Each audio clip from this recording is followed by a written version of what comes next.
பாவம், அவர் அனுபவமே இல்லாதவர். முதல்ல வீட்டுல இருந்து வெளியே வரணும். திரிஷா விட்டு இருந்து முதல்ல வெளியே வந்தா தான் முதல்ல எல்லாமே நடக்க முடியும். அதாவது குடும்பத்தோட நல்ல உறவு வைக்கணும், நல்ல தலைவர்கள் வழி நடத்தின இயக்கத்தை நல்ல முறையில சொல்லணும். முதல்ல இதுல இருந்து வெளியே வரணும். முதல்ல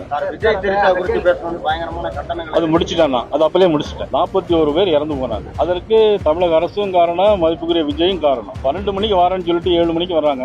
எந்த குடிக்க தண்ணி கூட ஏற்பாடு செய்யல. அதே மாதிரி இப்ப கூட ஒருத்தர் இறந்து போயிட்டாரு சேலத்துல. அவங்க எல்லாரும் கூட்டத்திலும் இறந்து நல்ல சகனம் தானே அவங்களுக்கு. அதாவது அண்ணன் இபிஎஸ் 2000 ரூபாய் அனௌன்ஸ் பண்ணாங்க. அதை காப்பி எடுத்து இவங்க முதலமைச்சர் 2000 ரூபாய் நாங்களும் தரோம் அப்படின்னு கேட்டா நீதிமன்றத்துக்கு போய் தடுத்து நிப்பாட்டிடுவாங்க அப்படின்னு சொல்லிட்டு கூட 2000, கோடைகால விடுமுறை 1000. இதுவரையில் இந்திய அரசியல் வரலாற்றில் எந்த முதலமைச்சரும் செய்ய மாபெரும் சாதனை அண்ணன். கோடைகால விடுமுறைக்கு போன வருஷமும் கோடைகால விடுமுறை வந்துச்சு சார். அவர் முதலமைச்சர் சார், நாங்க எப்படி சார் தடுக்க முடியும்? தங்க நகையை விற்று உடனடி பணம் பெற மேக்ஸ் கோல்ட். கால் 04445454545.